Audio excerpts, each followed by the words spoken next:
हिम्मत मरदा तो मदद खुदा,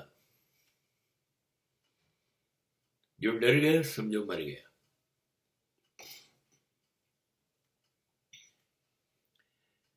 બે પ્રકારના માણસો જિંદગીમાં રોજ આજુબાજુ જોવા મળે છે. એક રિસ્ક ટેકિંગ પર્સનાલિટીઝ, જોખમ ઉઠાવનારા માણસો, અને બીજો પ્રકારનો માણસ છે they are celebrating comfort zone, આરામ ના માળખામાં જીવનારા. બે પ્રકારના માણસો છે. એક માણસ ભારોભાર જોખમ ઉઠાવે છે, એને ચોખ્ખું દેખાય છે, દુનિયાને દેખાય છે, દુનિયા ચેતવે છે, આગળના અનુભવો પણ છે. ખતરનાક છે આ, કંઈ પણ થઈ શકે છે, અને તું ધારે છે એવું તો નહીં જ થાય. આની અંદર આટલા જોખમો છે,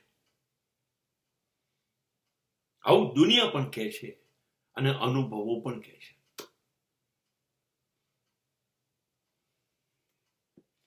અને આ માણસ આંખ બંધ કરીને ઝંપલાવે છે એ દિશામાં. કમ વોટ મેં, ડગલું ભર્યું તે ના હટવું ના હટવું. એક પગલું ચાલી લો પહેલા, જોઈ લેશું જે થશે. ઝુકાવે છે, પરિણામની ચિંતા નથી કરતો, એક પ્રયત્નને પંપાવે છે. કાલે ઉઠીને મને કે મારી પેઢીને કે સમાજ કે કોઈ બી દિશામાંથી અવાજ ના આવવો જોઈએ કે મેં ગભરાઈને ડરથી પ્રયત્ન ના કર્યો. નુકસાન હશે, હારી જઈશ, પાછો પડીશ, સો વોટ. પણ એક કલંક હશે કે જો મેં નથી કર્યું, બીકથી અને ઈમાનદારીથી કહું છું, આ લોકો સૂરજની જેમ ચમક્યા, આ લોકો ચાંદીનો ચળકાટ લઈને જીવ્યા. સફળ થયા એવું નથી કહેતો, પણ એમની નિષ્ફળતાઓએ પણ એમની ચમક ઓછી ના કરી. This is a risk taking,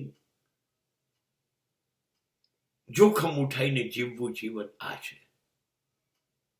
અને કેટલાક લોકો કમ્ફર્ટ ઝોનમાં હોય, નહીં આમાં તકલીફ પડશે, ત્યાં આવું છે આવું નથી, ના ભાઈ ના. હું સવારે ઉઠ્યો, ચા પીધી, જમ્યો, ઓફિસ ગયો, સાંજે પાછો આવ્યો, જમ્યો, થોડું મિત્રો જોડે બેઠો, ટીવી જોયું, સુઈ ગયો. આ નિયમિત ચાલે છે, આની જોડે છેડછાડ કરવાની જરૂર છે. This is comfort zone.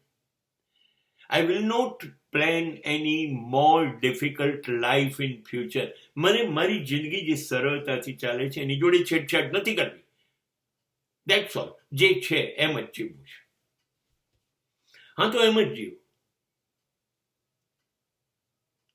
એ પછી 14,000 પગારમાં અને એક બાઇકમાં એક બેડરૂમમાં જીવ. પછી ધીરુ અંબાણીની વાત ન કર,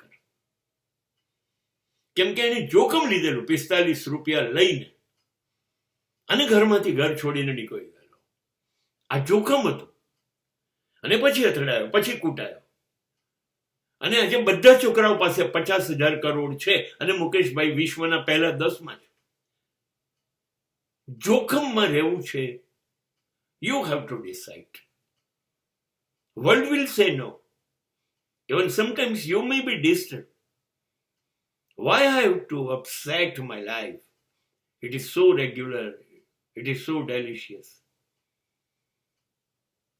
પણ એ બધું છોડીને, કમ્ફર્ટ ઝોન છોડીને બહાર નીકળ્યા તો તમે ચમકતે ચાંદ હો, સિતારે હો, કે પછી ઘેટા બકરા રોજ સવારે નીકળે, ઘાસ ચરે, સાંજે વાડામાં આવે, વર્ષો પછી મરી જાય.